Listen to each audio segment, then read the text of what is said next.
رب العالمين،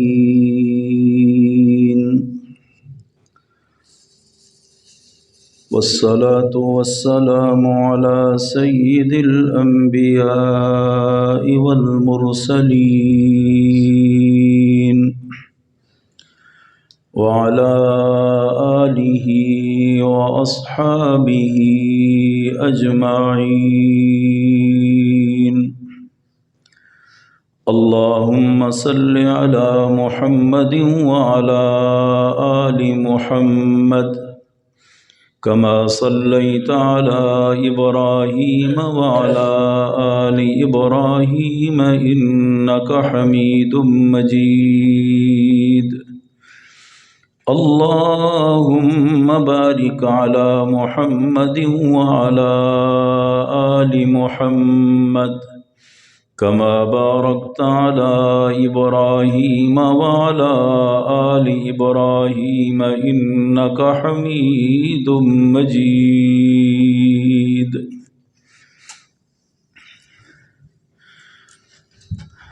معزز حاضرین،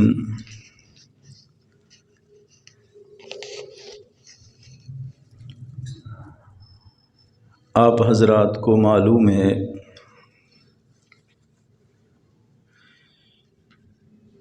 کہ سرکار دو عالم صلی اللہ علیہ وسلم کی ذات اقدس، سیرت طیبہ، زندگی مبارک کے مختلف پہلو ہر سپارے سے ایک ایک مقام ہم عرض کر رہے ہیں، اور الحمدللہ 25ویں پارے پہ ہم پہنچے.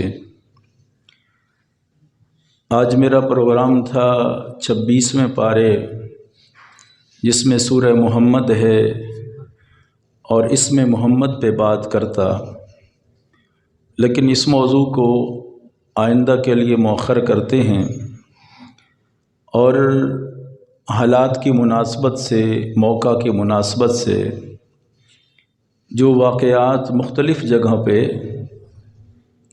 اقلیتوں کے ساتھ، غیر مسلموں کے ساتھ جو ہو رہے ہیں، اور ہماری آپس میں اتنی نفرتیں اور غصہ جو ایسا ہے کہ برداشت کے قابل نہیں، اور اس سے ہم بڑا نقصان اٹھا بیٹھتے ہیں، اپنا بھی نقصان، ملک کا نقصان، مال کا نقصان، عزت کا نقصان، جان کا نقصان، اور یہ پے در پے اس طرح کے واقعات ہوتے رہتے ہیں.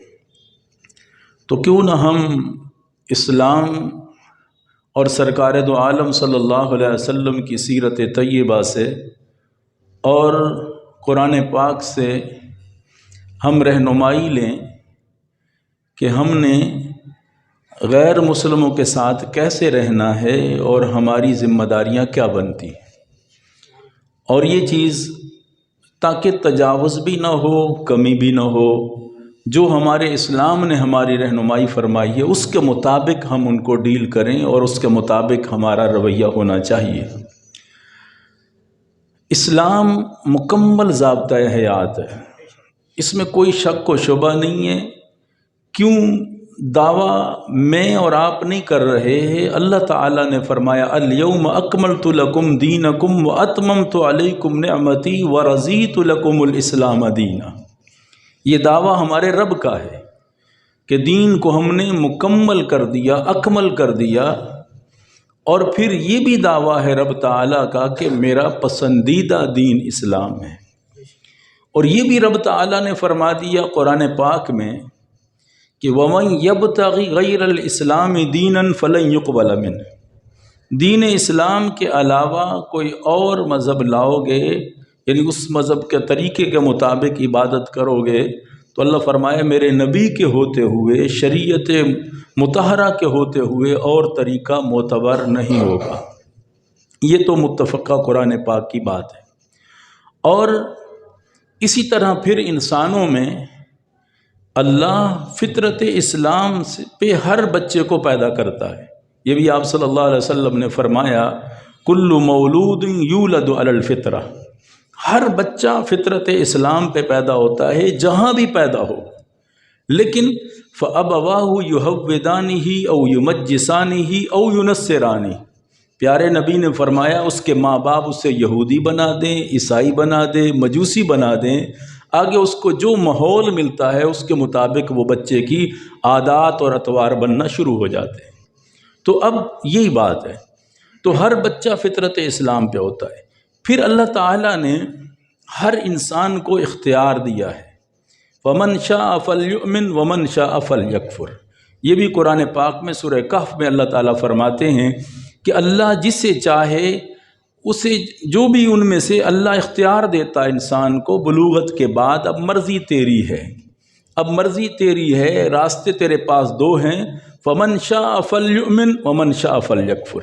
چاہے تو مومن بن جا، چاہے تو کافر بن جا، اما شاکرن و اما کفورا، شکر گزاروں میں سے بن جا یا ناشکروں میں سے بن جا۔ اب انسان کو اختیار دیا گیا ہے، یہ مکلف انسان ہے لیکن با اختیار بھی ہے اپنا مذہب قبول کرنے میں، اور اس کے اسلام نے اس کو اختیار دیا ہے کہ جس طرح تیری مرضی آئے اب زندگی گزار۔ تو اب اس میں یہ بات بھی واضح ہو گئی کہ اللہ تعالیٰ کیا فرماتے ہیں، اب تیری مرضی ہے مومن بن جا، تیری مرضی ہے کافر بن جا۔ تو اس پر پھر دو گروہ ہوئے، ایک کو کہتے ہیں مومن اور ایک کو کہتے ہیں کافر۔ مومن جس نے مان لیا، اور اس میں مسلم بھی آ جاتا ہے، ساری چیزیں اس میں آ جاتی ہیں۔ اب مسلم میں ساری آگے تفصیلات خود بخود آ جاتی ہیں لفظ مسلم میں۔ تو ایک مومن ہو گیا اور ایک کافر ہو گیا، تو موٹی دو جماعتیں ہو گئی، مومنین اور کافرین کی۔ مومن جو ہے اب اس میں بھی بہت ساری اقسام ہیں، لیکن موٹی سی بات ہے کہ مومن اور کافر، مسلم اور کافر، یہ لفظ دو عام بولے جاتے ہیں، مومن اور مسلم۔ تو کافر ہو جاتا ہے، اب مومن ہے جس نے مانا، دل سے بھی مانا زبان سے بھی مانا، وہ مومن ہو گیا، دل سے بھی مانا زبان سے مانا، وہ مسلم ہو گیا۔ اب دوسرا ہے جسے ہم کافر کہتے ہیں۔ اب کافر وہ ہوتا ہے جو انکار کر دے، جو نہ مانے، اس نے انکار کر دیا۔ اب کافر بھی اپنے گھر پر قسمیں ہیں۔ کافر، ایک کافر وہ ہے جو اہل کتاب میں سے ہے، اور ایک کافر وہ ہوتا ہے جو اہل کتاب میں سے نہیں ہے۔ اس کی دو قسمیں ہو گئیں۔ اہل کتاب میں سے جو آسمانی کتابوں کو مانیں، جیسے یہودی ہیں، تورات کو مانتے ہیں، حضرت موسیٰ علیہ السلام کی پیروی پر یقین رکھتے ہیں۔ عیسائی ہیں، اہل کتاب ہیں، حضرت عیسیٰ علیہ السلام کو مانتے ہیں، انجیل کو اپنی کتاب مانتے ہیں۔ تو یہ اہل کتاب ہو گئے۔ اور دوسرے جو ہیں، اب ان کی بھی اپنی تقسیم ہے، پھر اہل کتاب ہو گئے، اور دوسرے ہو گئے غیر اہل کتاب۔ غیر اہل کتاب وہ ہوتے ہیں جو کسی آسمانی کتاب پہ یقین نہیں رکھتے۔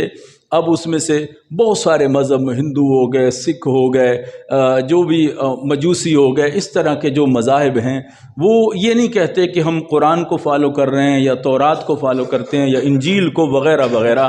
تو اب کافروں کی دو قسمیں ہو گئیں، ایک اہل کتاب، ایک غیر اہل کتاب۔ اب ان میں سے بھی پھر ان کی دو قسمیں ہیں، ایک ان میں سے حربی ہیں اور ایک ذمی ہوتے ہیں۔ حربی وہ ہیں جو مسلمانوں کے خلاف لڑائی کے لیے ہر وقت تیار رہتے ہیں، اور نہ وہ کسی معاہدے میں آتے ہیں نہ جزیے میں آتے ہیں، انہیں حربی کہتے ہیں۔ جیسے آپ صلی اللہ علیہ وسلم کے غزوات گواہ ہیں، بدر میں آپ لڑے ان کے ساتھ، احد میں لڑے، تبوک میں لڑے، یرموک میں لڑے، خیبر میں۔ تو یہ ہوتے ہیں حربی، یعنی جنگ کرنے والے جو کسی بات میں نہیں آ رہے۔ تو ایک ہوتے ہیں کافر حربی، دوسرے ہوتے ہیں ذمی۔ ذمی اسے کہتے ہیں جو مسلمان ریاست میں رہتے ہیں، مسلمانوں کے ساتھ رہتے ہیں، لیکن انہوں نے قانون کا بھی احترام کرتے ہیں، ٹیکس بھی دیتے ہیں، ساری چیزیں وہ اپنے ذمہ داری پہ، یعنی ملک کا بھی احترام کرتے ہیں اور ملک کے قوانین کا بھی احترام کرتے ہیں، اور جزیہ وغیرہ یا ان پر ٹیکسز ہیں وہ سارے ادا کرتے ہیں۔ تو ان کو ذمی کہتے ہیں، وہ مسلمانوں کی ذمہ داری پہ ہو جاتے ہیں۔ کیا ذمہ داری ہے؟ ان کے مال کا تحفظ مسلمان ریاست کی ذمہ داری ہے، ان کے جان کا تحفظ مسلمان ریاست کی ذمہ داری ہے، اور ان کی عزت کا تحفظ یہ مسلمان ریاست کی ذمہ داری ہو جاتی ہے۔ تو اب یعنی خلاصہ نکالیں تو مومن اور کافر میں، کافر دو قسم کے ہو گئے، اہل کتاب اور غیر اہل کتاب، اور ان میں سے پھر دو قسمیں ہو گئیں جو حربی ہیں اور ذمی ہیں۔ حربی جو لڑائی کے لیے تیار رہتے ہیں، تو اس لیے قرآن نے کہا ان کے ساتھ آپ نے وہ بھی لڑائی کرنی ہے تو وہ جو ایک اصول ہے اس کے مطابق ہوتا ہے، جیسے غزوات ہوئے، لیکن جو ہیں ذمی تمہارے پاس رہتے ہیں اور تمہاری ہر چیز کو مانتے ہیں، تمہارے محتاط ہو کے رہتے ہیں، تو ان کی ہر چیز کی حفاظت تمہاری ذمہ داری ہے۔ ان کو مذہب کی بھی اپنی آزادی ہوگی کہ اپنے عبادت خانے میں جیسے چاہیں عبادت کریں، آپ ان کو نہیں روک سکتے۔ ان کی مذہبی جو عبادت گاہیں جو انہوں نے بنائی ہیں اپنے حساب سے، ان کو تم گرا نہیں سکتے، ان کو نقصان نہیں پہنچا سکتے، اور ان کے مال کو نقصان نہیں پہنچا سکتے، ان کی عزت کو نقصان نہیں پہنچا سکتے، اور ان کی جان کو نقصان نہیں پہنچا سکتے، ورنہ ریاست کی اس پر ذمہ داری ہوتی ہے اور ہر ایک کا احترام۔ کیوں کہ وہ آپ کے ہر قانون کا احترام کر رہے ہیں، وہ آپ کے ہر قانون کے محتاط زندگی گزار رہے ہیں۔ جب آپ کے قانون کے مطابق وہ زندگی گزار رہے ہیں تو اب مسلمانوں کی بھی ذمہ داری ہے کہ ان کے مال جان عزت کا تحفظ کرنا اور ذمہ داری ہے۔ تو یہ اسلام کا بڑا خوبصورت اصول ہے، بتایا ہے۔ ورنہ اگر یہ نہ ہو تو کہیں بھی کوئی بھی محفوظ نہ رہے، پھر تو سسٹم ہی سارا ختم ہو جائے، پھر تو مسائل ہیں، خون ریزی ہو، جنگ ہو، تو مسائل ہی سارے خراب ہو جائیں۔ تو اس لیے اسلام نے ہر چیز کا اس میں ایک دائرے میں رکھا ہے تاکہ مسلمانوں میں یہ چیزیں نہ آئیں۔ تو اب ان کے جو حقوق ہیں اگر دیکھا جائے تو قرآن پاک نے پہلے تو بتایا کہ ان کے جان کی، مال کی، جو ایسے لوگ ہیں کہ مسلم تو نہیں ہیں، نان مسلم ہیں، اس کے باوجود وہ تمہارے خلاف لڑائی نہیں کر رہے، وہ تمہارے اوپر زیادتیاں نہیں کر رہے، تمہارے خلاف لڑائی کے لیے تیار نہیں ہیں، تو تم یہ نہیں کر سکتے کہ ان کے ساتھ زیادتی کرو یا ان کی جان، مال، اولاد کو نقصان پہنچاؤ، عزت کو نقصان پہنچاؤ۔ یہ مسلمانوں کا حق نہیں بنتا۔ پہلے ہم قرآن پاک سے رہنمائی لیتے ہیں اور سرکار دو عالم صلی اللہ علیہ وسلم کے فرامین سے رہنمائی لیتے ہیں، پھر آپ کی زندگی کے حالات و واقعات کو دیکھتے ہیں کہ اللہ کے نبی غیر مسلموں کے ساتھ آپ کا رویہ کیسے تھا، اور ان کا اللہ کے نبی کس انداز میں اپنے معاشرے میں آپ نے ان کو جگہ دی ہوئی تھی۔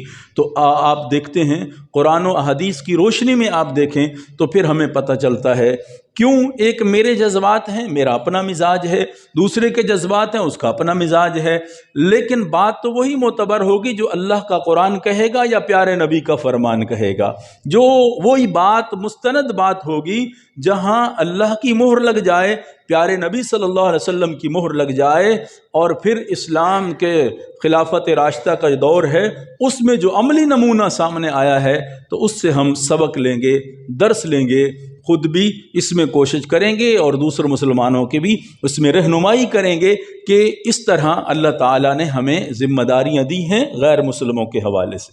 تو قرآن پاک میں اللہ تعالیٰ سورہ المائدہ میں کیا فرماتے ہیں؟ فرمایا اگر تمہارے دشمن ہیں، کافر ہیں، تو تم نے ان کے ساتھ تمہاری دشمنی یہاں تک نہ لے جائے کہ تم ان کی جان کے درپے ہو جاؤ۔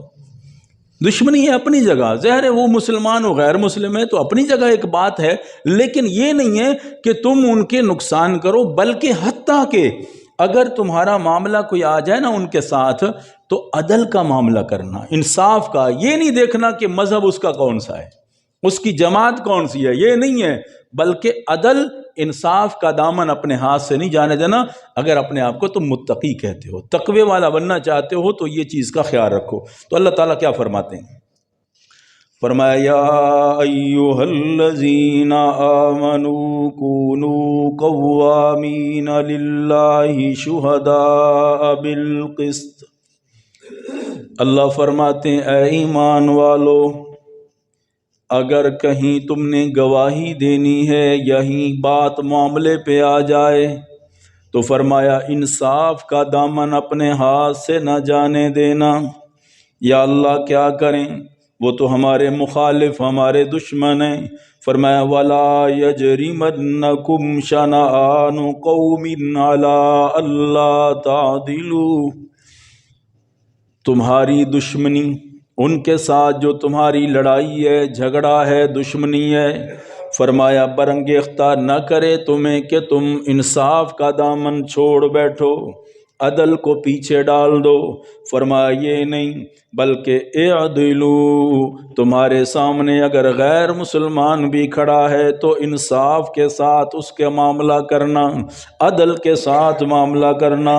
ہوا اقرب للتقوی، یہی بات تقوی کے زیادہ قریب ہے۔ تقوی والے بننا چاہتے ہو تو پھر اسی طرح کرو۔ کیوں؟ واتقوا اللہ ان اللہ خبیر بما تعملون، اللہ سے ڈر جاؤ۔ واتقوا اللہ، اللہ سے ڈر جاؤ، دشمنی میں اتنے آگے نہ نکل جاؤ کہ کسی کا نقصان کر بیٹھو۔ فرمایا اللہ سے ڈرو، ان اللہ خبیر بما تعملون، یہ جو تم عمل کر رہے ہو تمہارا رب باخبر ہے، دیکھ رہا ہے کہ کسی پر زیادتی تو نہیں ہو رہی، کسی کا نقصان تو نہیں کر رہے ہو۔ اللہ تعالیٰ دیکھ رہا ہے اور اللہ تعالیٰ کو پتہ ہے کہ تم کیا کر رہے ہو اور کس طرح کر رہے ہو۔ اللہ تعالیٰ سورہ الممتحنہ میں بھی یہی پیغام دیتا ہے انسانیت کو۔ فرمایا انما ینہاکم اللہ عن الذین قاتلوکم فی الدین واخرجوکم من دیارکم وظاہروا علی اخراجکم۔ اللہ فرماتے ہیں کافروں کی دو جماعتیں ہیں، ایک جیسے میں نے کہا حربی ہیں، ایک غیر حربی ذمی ہیں۔ اللہ فرماتے ہیں جو تمہارے اوپر چڑھائی کر دیں تو ان کے ساتھ لڑائی کرو، تمہیں نقصان پہنچانا چاہتے ہیں ان کے ساتھ لڑائی کرو۔ لیکن دوسری جماعت لا ینہاکم اللہ عن الذین لم یقاتلوکم فی الدین، جو قتال نہیں کرتے دین کے معاملے میں، تم سے لڑائی نہیں کرتے، تمہارے قوانین اور اصولوں پہ وہ کاربند ہیں۔ ولم یخرجوکم من دیارکم، اگر تم ان کے ملکوں میں رہتے ہو تو تمہیں وہاں سے نکالتے بھی نہیں ہیں، تم کام کر رہے ہو وہاں روزگار بنا رہے ہو پھر بھی تمہیں نکالتے نہیں کہ تم مسلم ہے۔ اللہ فرماتے ہیں ایسے کافر لوگ ہیں تو کافر تمہارے ساتھ لڑائی بھی نہیں کرتے، تمہیں اپنے ملکوں سے بھی باہر نہیں نکالتے۔ فرمایا ان تبروہم وتقسطوا الیہم، ان کے ساتھ خیر خائی کا معاملہ کرو، انصاف کا معاملہ کرو، اللہ منع نہیں کرتا تمہیں، اللہ رکاوٹ نہیں بنتا اس بات پر کہ وہ کافر ہے غیر مسلم ہے اور اس وجہ سے تم ان سے نفرت کرو، نہیں نہیں، اللہ فرماتے ان تبروہم، ان کے ساتھ نیکی کرو، ان کے ساتھ اچھائی کرو، خیر خائی کا معاملہ کرو، جہاں ان کو ہیلپ کی ضرورت ہے تو کرو، وَتُقْسِطُوا إِلَيْهِمْ، اور انصاف کا معاملہ ان کے ساتھ کرو۔ کیوں؟ ان اللہ یحب المقسطین، اللہ انصاف کرنے والوں کو پسند کرتا ہے اور محبوب رکھتا ہے۔ اب اللہ کا قرآن ہمیں کیا پیغام دے رہا ہے ذرا دیکھیں تو صحیح، اللہ کا قرآن ہماری رہنمائی کس انداز میں فرما رہا ہے۔ اللہ فرماتے ہیں قرآن پاک میں چاہے غیر مسلم بھی تمہارے سامنے اس کا فیصلہ آ جائے تو یہ نہ سمجھنا کہ یہ مسلمان ہے یا غیر مسلم ہے۔ اللہ کا قرآن کہتا ہے فلا وربک لا یؤمنون حتی یحکموک فیما شجر بینہم۔ دیکھو اللہ کے نبی کے سامنے ایک یہودی ہے، ایک منافق جو ظاہراً اپنے آپ کو مسلمان کہتا ہے، لیکن میرے نبی کا فیصلہ یہودی کے حق میں جاتا ہے۔ ذرا اٹھا کے دیکھیں قرآن پاک چھٹا پارا، اللہ فرماتے ہیں فیصلہ جاتا ہے یہودی کے حق میں اور وہی فیصلہ پھر حضرت عمر کے پاس جاتا ہے تو ہم حضرت عمر اس کا سر گردن علاج کر دیتا ہے، حضرت عمر رضی اللہ تعالیٰ عنہ اس کا سر تن سے جدا کر کے یہی پیغام دیتا ہے۔ کیا پیغام تھا؟ جو میرے نبی کا فیصلہ ہے اس فیصلے کے اوپر کوئی فیصلہ نہیں ہو سکتا۔ تو حضرت عمر رضی اللہ تعالیٰ عنہ نے کیا پیغام دیا؟ چاہے مقابلے میں ظاہراً اپنے آپ کو مسلمان کہنے والا بھی تھا، کیونکہ حق پہ یہودی تھا اس لیے اللہ کے نبی نے بھی فیصلہ یہودی کے حق میں فرمایا، حضرت عمر نے بھی فیصلہ یہودی کے حق میں فرما کے انسانیت کو پیغام دیا۔ جہاں عدل کی بات آ جائے، جہاں انصاف کی بات آ جائے، جہاں معاملے کی بات آ جائے تو پھر یہ نہیں دیکھا جائے گا کہ یہ مسلمان ہے یا کافر ہے، بلکہ انصاف کے ساتھ فیصلہ کیا جائے گا۔ آپ ذرا دیکھیں حضرت علی رضی اللہ تعالیٰ عنہ اپنی زرا کے لیے قاضی کی عدالت میں کھڑے ہیں، مقابلے میں پتہ ہے کون ہے؟ یہودی کھڑا ہے، ادھر حضرت علی وقت کا خلیفہ ہے اور عظمتوں کا مالک ہے۔ حضرت علی کی زبان پہ کبھی جھوٹ نہیں آیا، سچ کا علمبردار ہے، سچ کو ماننے والا، سچ پر عمل کرنے والا۔ علم بھی پڑھا ہے حضرت علی کے پاس، اس کے باوجود قاضی شرح کی عدالت ہے، حضرت علی رضی اللہ تعالیٰ عنہ ساتھ کھڑے ہیں۔ زرا کا معاملہ آیا، حضرت علی فرماتے ہیں میرا بیٹا حسن گواہ ہے، تو قاضی کہتا ہے نہیں نہیں اے خلیفہ وقت، آپ امیر المومنین ضرور ہیں، خلیفہ وقت ضرور ہیں، لیکن عدالت میں آئے ہیں، بیٹے کی گواہی باپ کے حق میں معتبر نہیں ہے، کوئی اور گواہ ہے تو لاؤ۔ تاریخ اٹھا کے دیکھو، فیصلہ حضرت علی کے خلاف ہو جاتا ہے زرا حضرت علی کی، لیکن فیصلہ خلاف ہوتا ہے کیونکہ گواہ کوئی نہیں ہے، اور گواہی نہ ہونے کی وجہ سے فیصلہ حضرت علی کے خلاف ہو جاتا ہے۔ حضرت علی یہ نہیں کہتا نہیں نہیں میں تو حق پر ہوں، میں تو سچ پر ہوں، حالانکہ تھے حق پر، زرا انہی کی تھی، اس کے باوجود بھی فیصلہ خلاف آ گیا۔ حضرت علی پیچھے ہٹ گئے خاموشی کے ساتھ۔ ادھر یہودی مڑ کے کہتا ہے اشہد ان لا الہ الا اللہ واشہد ان محمدا عبدہ ورسولہ۔ یہ پیغام دیا جاتا ہے کہ اصل بات یہ ہے، یہ نہیں ہے کہ مسلمان ہے یا غیر مسلمان ہے، حالانکہ خلیفہ وقت کھڑا ہوا ہے کٹہرے میں، اس کے باوجود بھی فیصلے میں نرمی کوئی نہیں آتی۔ قاضی فیصلہ وہی سناتا ہے جو ظاہراً دلائل پر ہوتا ہے، اور اسی سے متاثر ہو کے وہ مسلمان ہوتا ہے یہودی، کیونکہ ان کو پتہ تھا یہاں زیادتی نہیں ہوگی، ان کو پتہ تھا کہ خلاف بات کوئی نہیں ہوگی، جو حقیقت پہ مبنی بات ہوگی اس طرح فیصلے ہوں گے، اسی طرح ان کو حق دیا جائے گا، اسی طرح ان کے مال کی حفاظت کی جائے گی۔ اگر یہ نہیں ہوگا تو پھر معاملہ الٹ ہو جائے گا۔ تو اس لیے اللہ کا قرآن ہمیں یہ پیغام دیتا ہے کہ غیر مسلم بھی ہے تمہارے سامنے تو تمہارا رویہ بدلنا نہیں چاہیے، تمہارا فیصلہ بدلنا نہیں چاہیے، تمہارا ارادہ بدلنا نہیں چاہیے، تمہارا غصہ دوسری طرف جانا چاہیے۔ یہ نہیں بات ہے، بلکہ برابری کا معاملہ کرنا ہے، بلکہ انصاف کا معاملہ کرنا ہے جو اللہ نے پیغام دیا۔ اور ذرا دیکھیں اللہ نے آزادی دی ہے، پہلی آزادی غیر مسلم کو اللہ نے، چاہے مسلمان ہے اس کو بھی مذہبی آزادی ہے، غیر مسلم ہے اس کو بھی مذہبی آزادی ہے، جو مذہب جو رکھنا چاہے وہ اس کی مرضی ہے۔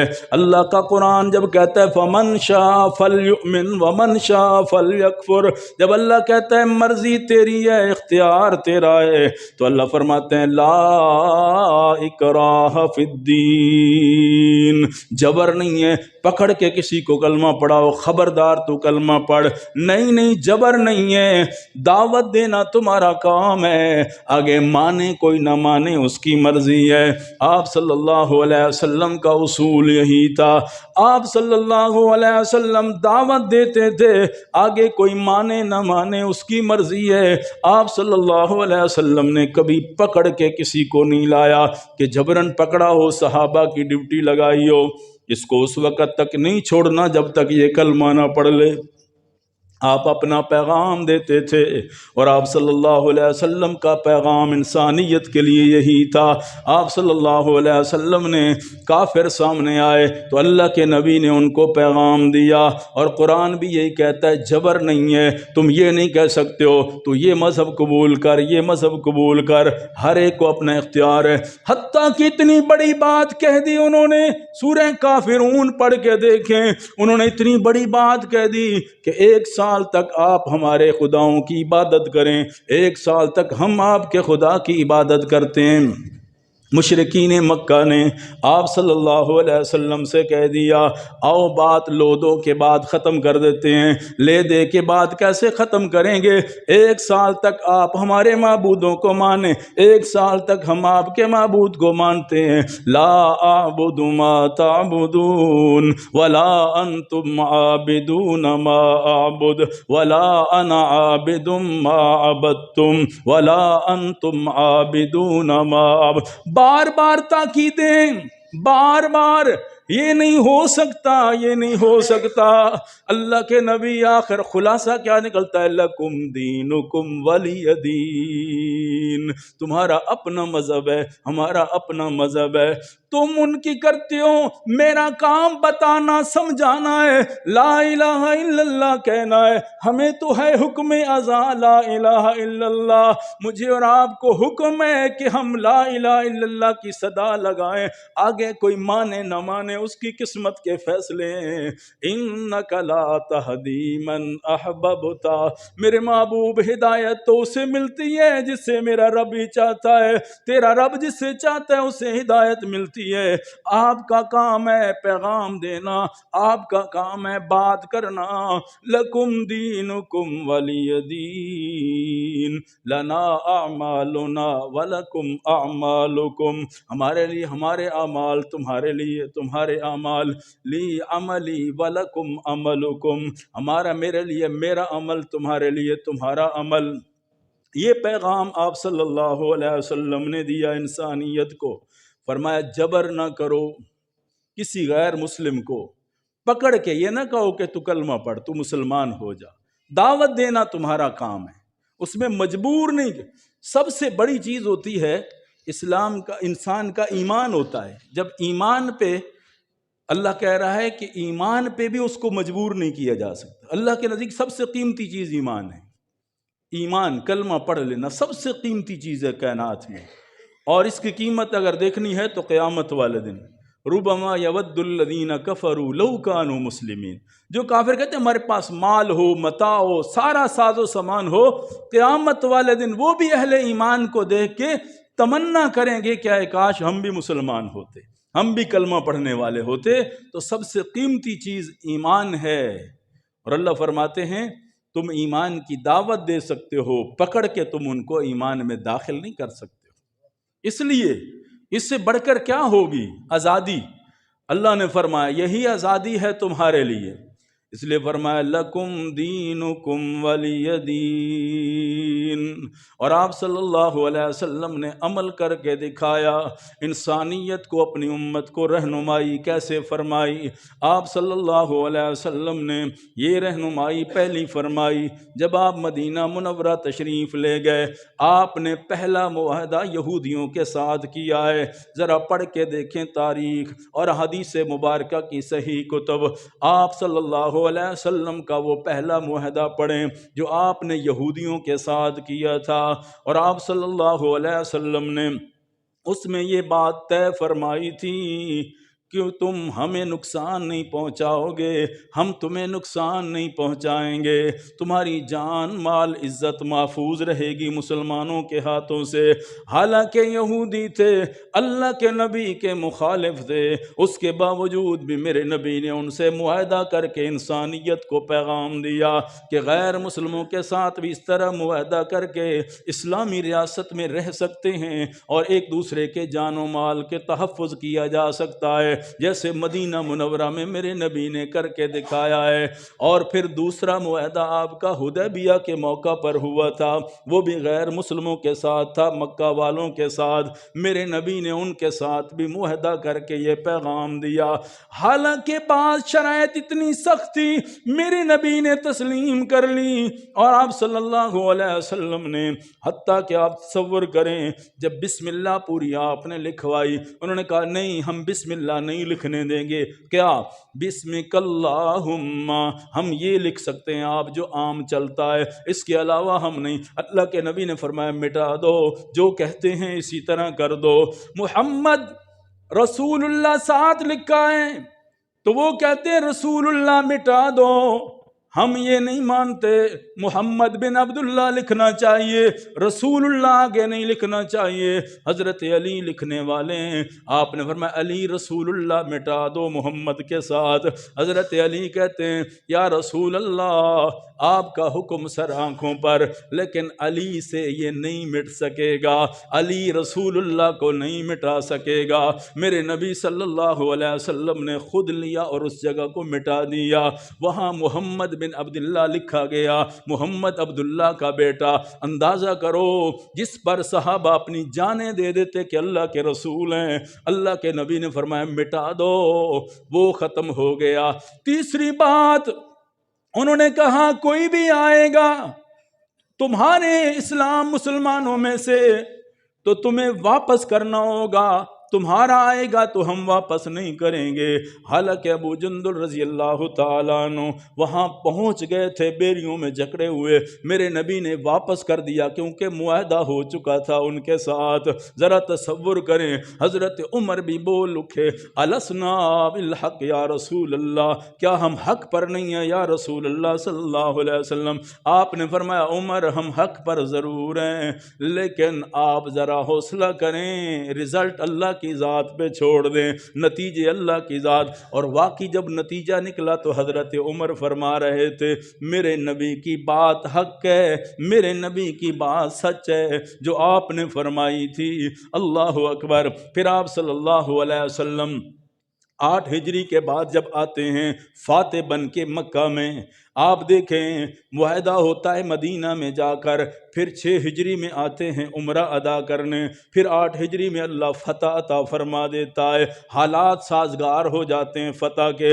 کیا نتیجہ نکلتا ہے؟ سبحان اللہ، کیا نتیجہ نکلتا ہے؟ نتیجہ یہ نکلتا ہے کہ میرے نبی آ رہے ہیں، 10,000 صحابہ کا لشکر لے کے آ رہے ہیں، آگے غیر مسلم کھڑے ہیں، آگے جان کے دشمن کھڑے ہیں، ہر وقت سازشیں کرنے والے سامنے کھڑے ہیں۔ مکہ مکرمہ میں آئے، حضرت سعد کی زبان سے نکلا الیوم یوم الملحمہ، آج تو بدلے کا دن ہے، آج تو بدلے کا دن ہے، آج تو ہم فاتح بن کے مکہ میں داخل ہو رہے ہیں۔ پہلے گئے تھے تو چھپ چھپ کر گئے تھے، لیکن آج تو اتنا بڑا مجمع ہمارے ساتھ ہے، اور مکہ والے سامنے گردنیں جھکا کے کھڑے تھے، وہی بھی یہی کہہ رہے تھے کہ آج ہماری گردنیں ہمارے تن کے ساتھ نہیں رہیں گی، سوچ رہے تھے۔ اللہ اکبر۔ صحابی کی زبان سے، حالانکہ مکہ میں ابھی داخل نہیں ہوئے، سرحد پہ پہنچے تھے مکہ کی، اور اس نے نعرہ لگا دیا آج بدلے کا دن ہے، الیوم یوم الملحمہ۔ میرے نبی کا سر مبارک کوہان کے ساتھ لگا ہوا تھا، عاجزی کے ساتھ، حالانکہ فاتح بن کے آ رہے تھے۔ انسانیت کو یہ پیغام تھا، عاجزی اللہ کو پسند ہے، فاتح بن کے آ رہا ہوں لیکن عاجزی کے ساتھ آ رہا ہوں اللہ کے گھر میں۔ میرے نبی نے کانوں میں جب آواز گونجی الیوم یوم الملحمہ، بدلے کا دن ہے، میرے نبی نے آواز سنی، فوراً فرمایا کون ہے یا رسول اللہ؟ سعد نے نعرہ لگا دیا، پیچھے باقی صحابہ نے لگا دیا۔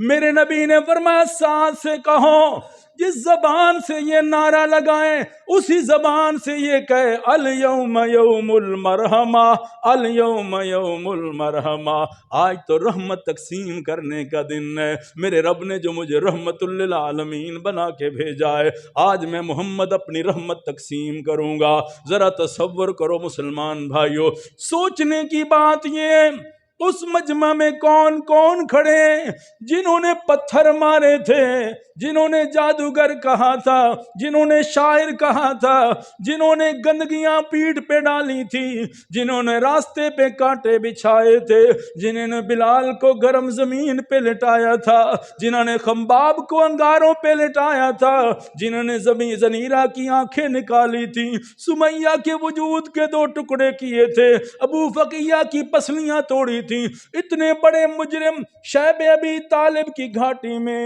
3.25 سال کا وہ عرصہ، بھوک اور پیاس کی شدت کا وہ عرصہ، میرے نبی کا وہ عرصہ سارا ساتھ ہے، اس کے باوجود جب آئے میرے نبی، آپ صلی اللہ علیہ وسلم نے کیا پیغام دیا انسانیت کو؟ فرمایا تمہارے ظلم جتنے ہو، تمہاری زیادتیاں جتنی ہو، اگر ان کو لکھنے پہ آؤ، بدلہ لینے پہ آؤ تو ان کی ہمت نہیں تھی۔ آج پوری طاقت بھی ہے، پوری پاور بھی ہے میرے نبی کے پاس، کیونکہ فاتح بن کے آپ مکہ میں آ رہے ہیں، فاتح بن کے مکہ میں آئے ہیں، سب کی گردنیں جھکی ہوئی ہیں، کیا فیصلہ ہوتا ہے؟ اور میرے نبی کا اعلان سنو، آپ صلی اللہ علیہ وسلم نے کیا فرمایا؟ آپ نے فرمایا اذهبوا فانتم الطلقاء، جاؤ جاؤ تم سارے، عتبہ عتیبہ اور بڑے بڑے ظلم کرنے والے، اور ان میں وہ بھی تھے جن کے بارے میں اللہ نے قرآن کی آیات نازل فرمائی تھی، دشمنی اتنی حد سے بڑی ہوئی تھی، میرے نبی نے یہ نہیں کہا فلاں فلاں فلاں، آپ صلی اللہ علیہ وسلم نے فرمایا آج میں اپنے بھائی یوسف کی یاد تازہ کروں گا، اپنے بھائی یوسف علیہ السلام کی سنت کو زندہ کروں گا۔ ان کے سامنے بھی ان کے 11 بھائی کھڑے تھے جنہوں نے کنویں میں ڈالا تھا، اور کنویں کی تکلیفیں، پھر مصر کے بازار میں فروخت ہونا، پھر غلامی کی زندگی، پھر جیل میں رہنا، 40 سال کا عرصہ مشقتوں میں، تکلیفوں میں، قدم قدم پہ درد دکھ ہے، اس کے باوجود بھی جب حضرت یوسف علیہ السلام غالب آ گئے، بھائی سامنے کھڑے ہیں، تو حضرت یوسف علیہ السلام نے یہ نہیں کہا بس اتنے جملے قرآن کے تمہیں پتا ہے تم نے یوسف کے ساتھ کیا کیا، بس یہی جملہ قرآن پاک سورہ یوسف میں پڑھ کے دیکھ لیں۔ یہ نہیں کہا کہ تم نے کنویں میں ڈالا، یہ نہیں کہا مصر کے بازار میں بکا، یہ نہیں کہا کہ میں تقریباً 7 سال سے زیادہ کا عرصہ جیل میں رہا، ساری باتیں اپنی جگہ تھی۔ فرمایا لا تثریب علیکم اليوم،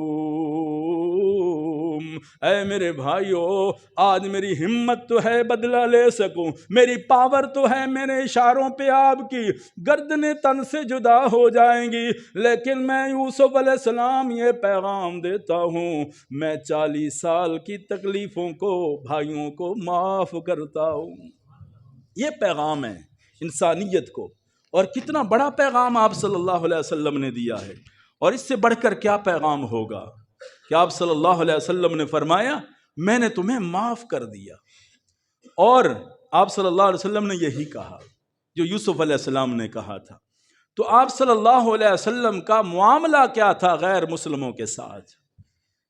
معاہدہ آپ کا یہودیوں کے ساتھ نظر آئے گا، حدیبیہ کا معاہدہ 10 شرائط نظر آئیں گے، اور میرے نبی کا عمل فتح مکہ کا نظر آئے گا، اور آپ صلی اللہ علیہ وسلم نے جو تعلیمات بتائی ہیں اپنی امت کو، اور میں ذرا آپ کو بتاؤں حدیث کی روشنی میں، یاد رکھنا میں نے جیسے عرض کیا کہ جو کافر ہیں، غیر مسلم ہیں، تمہارے ملکوں میں رہتے ہیں، تمہارے شہروں میں رہتے ہیں، تمہارے قانون کا احترام کرتے ہیں، ٹیکسز دیتے ہیں، ساری چیزیں جب وہ فالو کرتے ہیں تمہارے ملک کی، تو ان کے جان کی، مال کی حفاظت کرنا ذمہ داری ہے ریاست کی، اور وہاں کے لوگوں کی، اس کو نقصان نہیں پہنچایا جا سکتا۔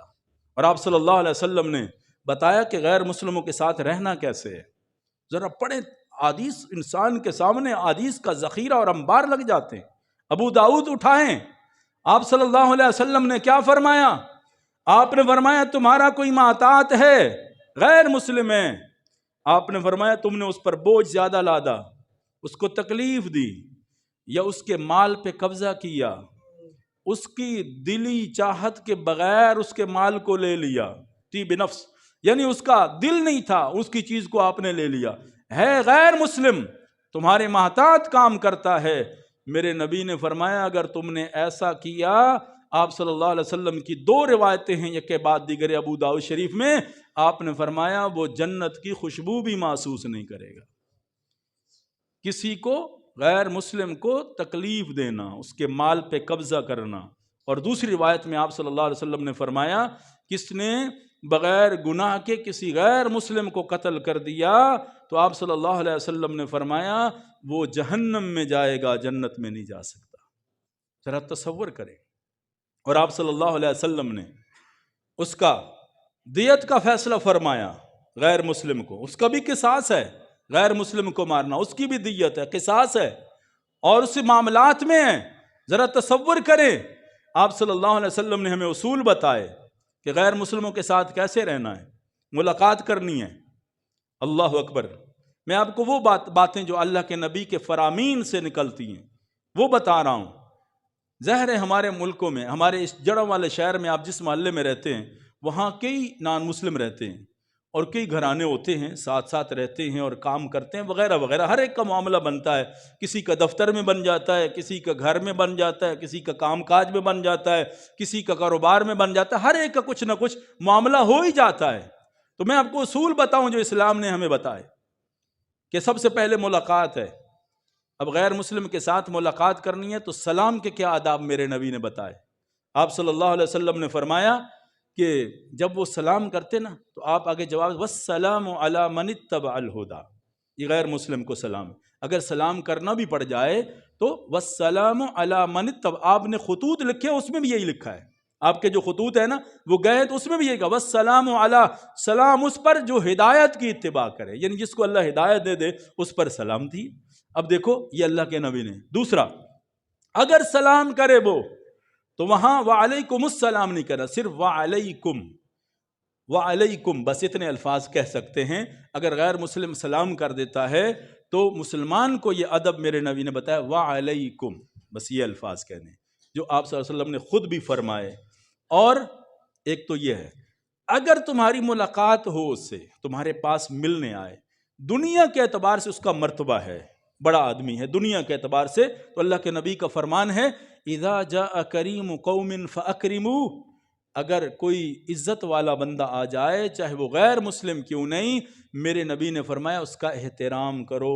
انزلوا منازلکم، اپنے مرتبے کے اعتبار سے، جس طرح میرے نبی نے دیہ قلبی کافر تھا، برا بھلا کہتا تھا، میرے نبی کے دربار میں آیا تو آپ نے اپنی چادر نیچے بچھا دی اور آپ نے صحابہ نے کہا یا رسول اللہ یہ تو کافر ہے۔ آپ نے اذا جاء کریم قوم فاکرموا، جو اگر عزت والا کوئی آ جائے چاہے دنیا میں اس کی عزت ہے تو اس کا احترام کرو۔ اسی احترام کو دیکھتے ہوئے وہ مسلمان ہو گیا اور نبی کا غلام ہو گیا۔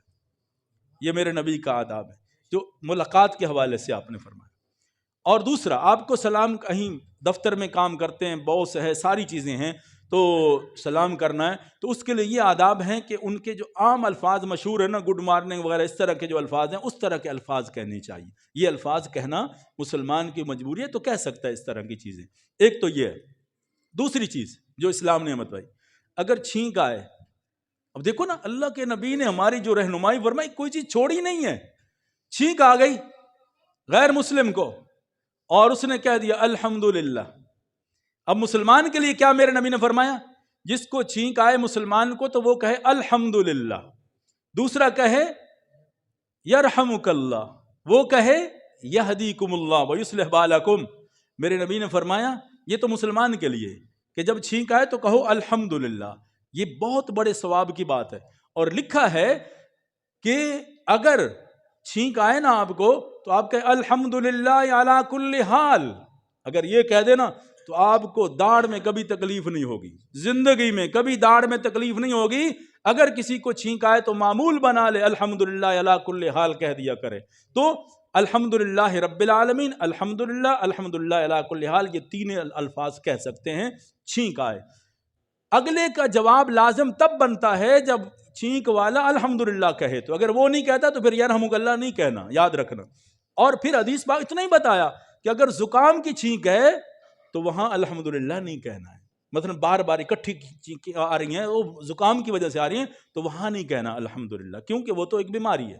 تو عام حالات میں جب آتی ہے تو اس میں اگر یہودی اللہ کے نبی کے پاس آتے تھے، آپ جب صحابہ کو چھینک آتی وہ کہتے الحمدللہ، نبی علیہ السلام کہتے یرحمک اللہ، دعا دیتے، تو یہودی آ کے بیٹھ جاتے میرے نبی کے پاس، تو آ کے جان بوجھ کے چھینکے لیتے تھے اور بہانے سے چھینکے لیتے تاکہ ہمیں بھی دعا ملے۔ تو آپ صلی اللہ علیہ وسلم آگے سے کہتے یہدیکم اللہ ویصلح، یرحمک اللہ آپ نہیں کہتے تھے ان کو، آپ کہتے یا اللہ تمہیں ہدایت دے، یعنی دعا دے دی اللہ تمہیں ہدایت دے۔ تو اللہ کے نبی تو اب غیر مسلم کو چھینک آئے وہ الحمدللہ کہہ دیتا ہے، جیسے عام معاشرے میں رہتے ہیں تو وہاں جواب دینا یہدیکم اللہ، یہ ہمارے نبی نے اصول بتا دیا۔ اور پھر اسی طرح پھر آگے بیمار ہو جائے غیر مسلم ہے، آپ ساتھ کام کرتا ہے، فیکٹری میں کام کرتے ہیں، بیمار ہو جائے تو میرے نبی صلی اللہ علیہ وسلم نے اس کے لیے بتایا کہ اس کی تیمارداری کے لیے جاؤ. جیسے مشکات شریف میں ایک تفصیلی واقعہ موجود ہے، نوجوان لڑکا یہودی اللہ کے نبی کی خدمت کرتا بیمار ہوا تو میرے نبی تشریف لے گئے، اس کی برکت سے اللہ نے آخری وقت اس کو ایمان کی دولت سے مالا مال کر دیا. تو میرے نبی بیمار غیر مسلم کی تیمارداری کے لیے بھی تشریف لے گئے.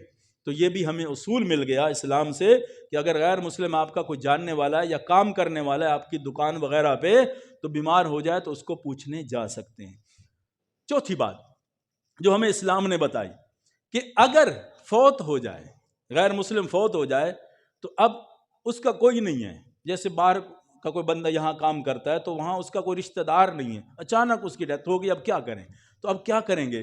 تو اسلام یہ کہتا ہے اب اس کا جنازہ تو نہیں ہے، ظاہر ہے اس کا اپنے اصول ہے غیر مسلم کے، جنازہ نہیں پڑھنا بلکہ اس کے کفن کا انتظام مسلمانوں نے کرنا ہے اور اس کے لیے یعنی دفن کا انتظام بھی کرنا ہے.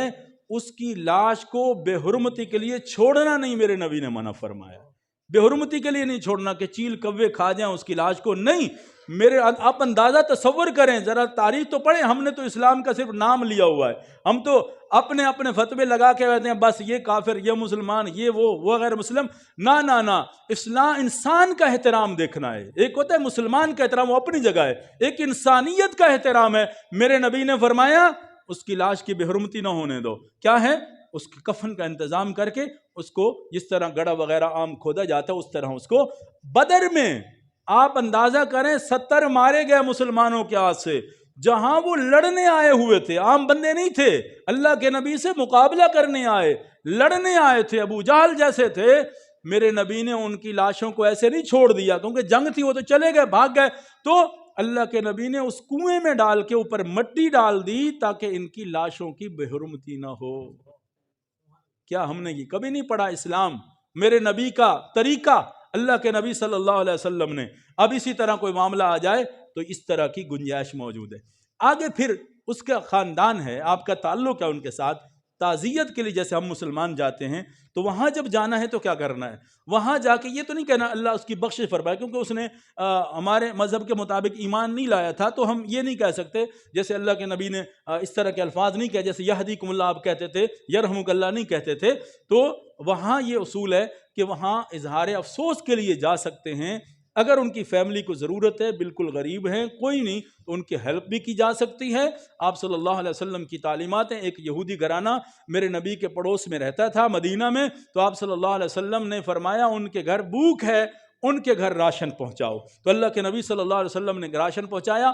صحابہ نے یہ منظر دیکھا، یہودی ہیں، اللہ کے نبی نے ان کے گھر راشن پہنچایا، تو صحابہ کرام نے یہ معمول بنا لیا کہ بعد میں بھی ان کے گھر راشن. آج بھی مدینہ کی تاریخ میں پڑھے، اس خاندان کو لوگ راشن اس لیے دیتے ہیں کہ ہمارے نبی نے راشن دیا تھا. ذرا تصور کریں، یہ چیز ہوتی. تو اللہ کے نبی نے اب اس کے لیے یہ کہہ سکتے ہیں افسوس ہوا وغیرہ وغیرہ کے الفاظ جو ان کی تسلی کے لیے کہے جا سکتے ہیں ان کے پاس جا کر اگر کوئی فوتگی ہو جائے. تو آپ صلی اللہ علیہ وسلم نے یہ بھی پیغام دیا ہمیں.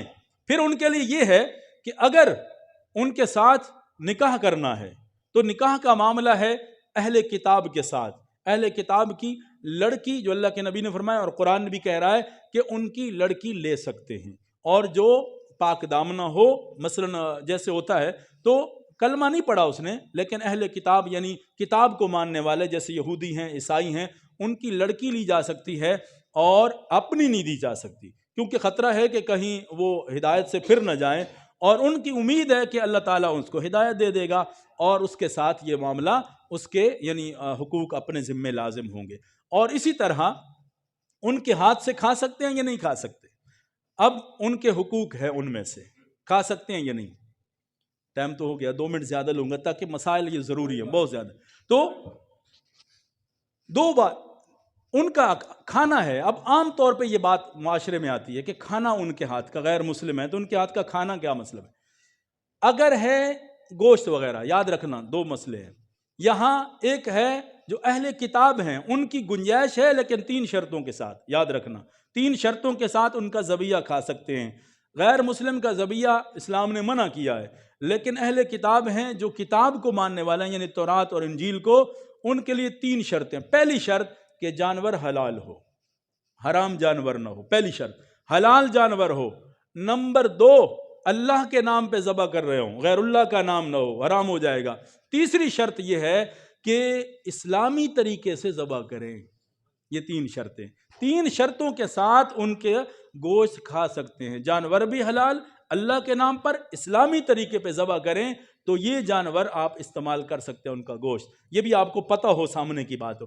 اور دوسری جو چیز ہے، اگر کک ہے جو غیر مسلم ہے، اس نے کھانا پکایا، وہ گوشت نہیں ہے اور جو چیز پکائی، اگر وہ صفائی ستھرائی کا خیال رکھتا ہے تو اسلام اجازت دیتا ہے کہ اس کے ہاتھ کا کھا سکتے ہیں۔ اسلام کی اتنی اجازت ہے کہ اس کے ہاتھ کا کھا سکتے ہیں، لیکن یہ ضرور ہو کہ اس کی صفائی ستھرائی اور یہ ساری چیزیں اس کے ساتھ انسان دیکھ سکتا ہے، یہ ساری چیزیں ہو جاتی ہیں۔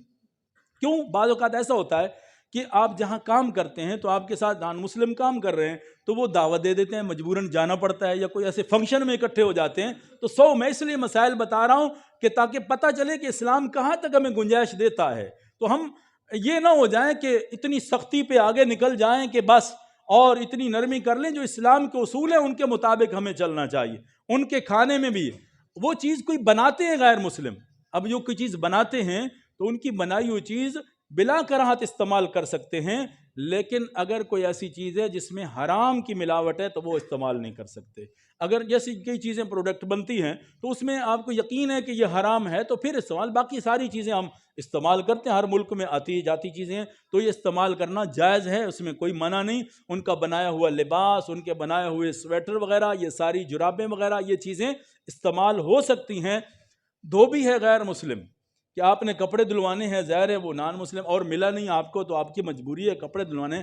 ہاں، اگر وہ آپ کے طریقے کے مطابق پانی کو صاف ستھرا کر کے آپ کے کپڑے دھوتا ہے تو جائز ہے، اس سے کپڑے دھلوائے جا سکتے ہیں، اسلام اس کی منع نہیں کرتا، اس میں رکاوٹ نہیں ہے۔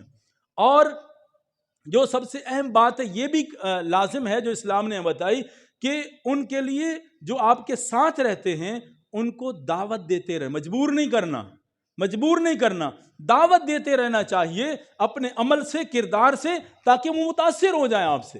متاثر ہوں گے تو وہ اس طرح بہت سارے غیر مسلموں نے کلمہ پڑھا ہے مسلمانوں کے کردار سے متاثر ہو کے۔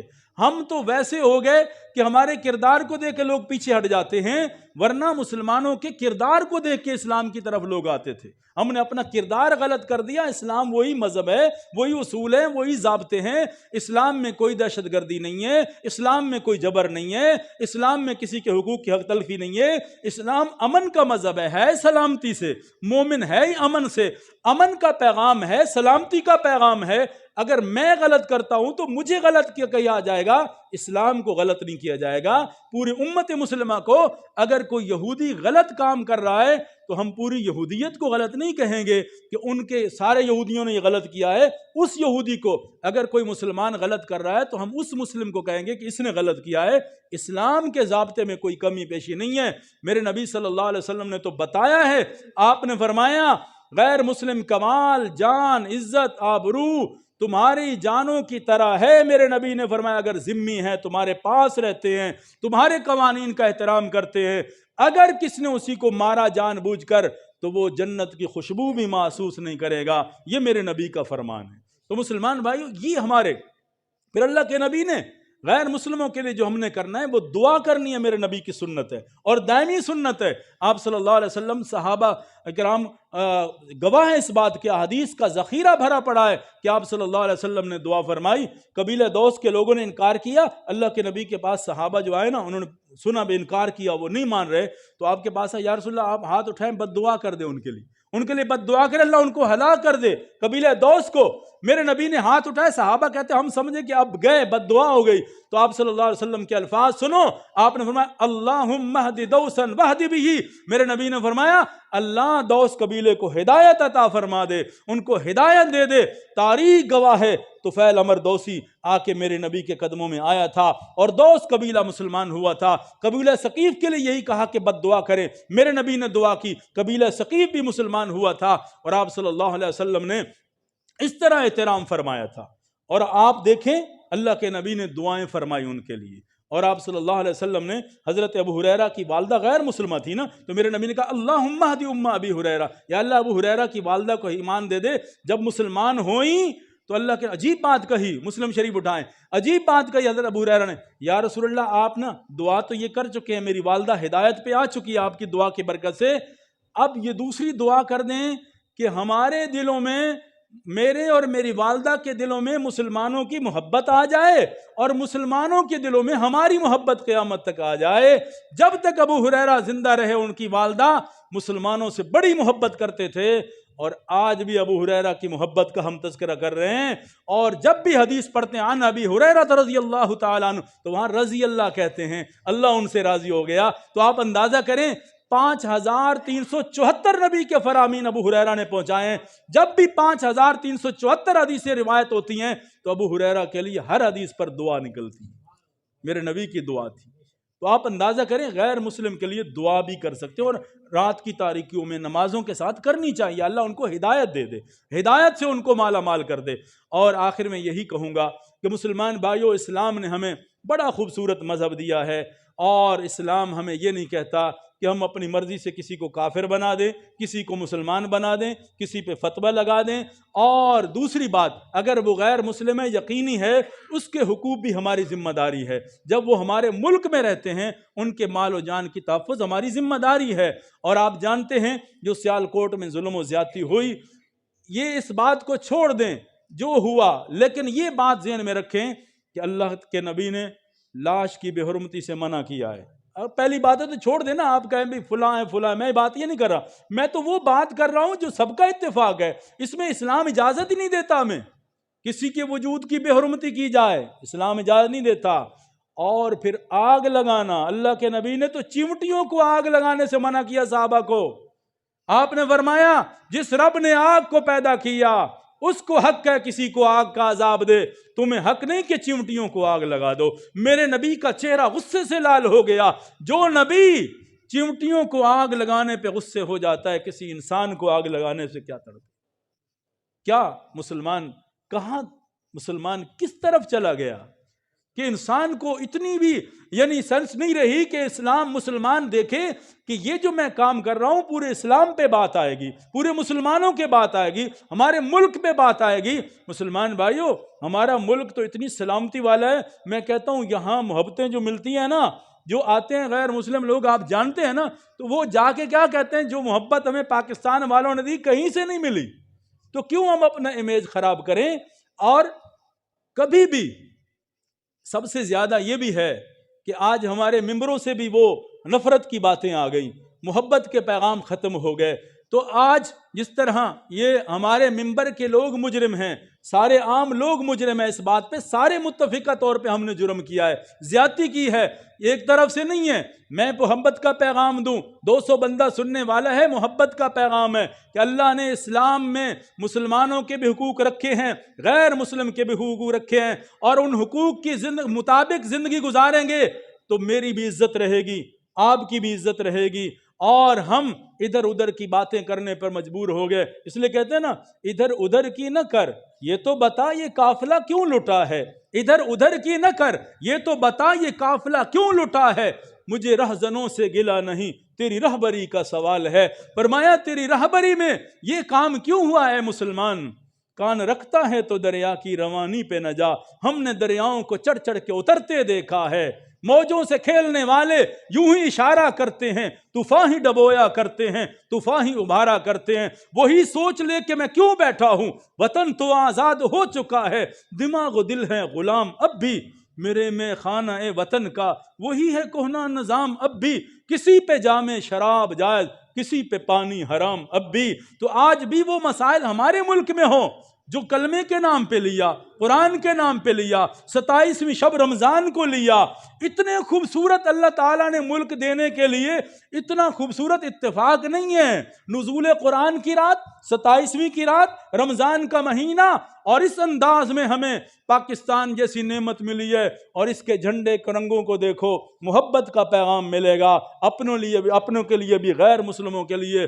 نام رکھنے والوں نے پاکستان نام رکھ کے دنیا کو پیغام دیا کہ یہ پاکستان، یہاں لوگ ایسے رہتے ہیں جو دل بھی پاک ہیں، ان کے زبانیں بھی پاک ہیں، ان کا عمل بھی پاک ہے، ان کا کردار بھی پاک ہے، اور اس انداز میں ہم پیغام انسانیت کو دیکھیں۔ مسلمان بھائیو، آج کے جمعے کا یہی درد بھرا پیغام ہے کہ ہم نفرتوں کو چھوڑیں۔ آج الحمدللہ آپ دیکھ رہے ہیں ہماری مسجد میں ہم نے ایسے ماحول بنانے کی کوشش کی ہے کہ ہر مسلک کا بندہ یہاں الحمدللہ بیٹھا ہے اور اس کو پتہ ہے کہ میری دل آزاری نہیں ہوگی، اللہ کے قرآن کی بات ہوگی یا پیارے نبی کے فرمان کی بات ہوگی۔ وہاں یہ نہیں ہوگا کہ وہ فلاں ایسا فلاں ایسا فلاں ایسا۔ محبت کا پیغام ہے اور نفرتوں ختم کرنی ہے۔ جو بھی نفرت کی بات کرے اسے کہیں بھئی یار میری معذرت تجھ سے، میں نفرت نہیں، اسلام امن کا مذہب ہے، اسلام محبت کا مذہب ہے، بھائی چارے کا محبت ہے، اخوت کا مذہب ہے۔ آج جو اسلام نے ہمیں حقوق غیر مسلم کے دیے ہیں ہم ان کا خیال رکھیں۔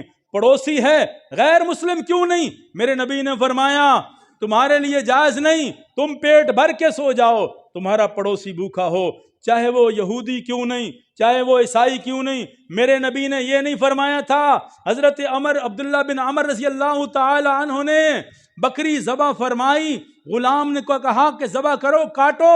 جب گھر آئے، نماز کا ٹائم ہوا، گھر آئے تو فرمایا وہ میرا پڑوسی جو یہودی ہے اس کے گھر گوشت بھیجا، یہ تو یہودی ہے اس کے گھر گوشت بھیجیں۔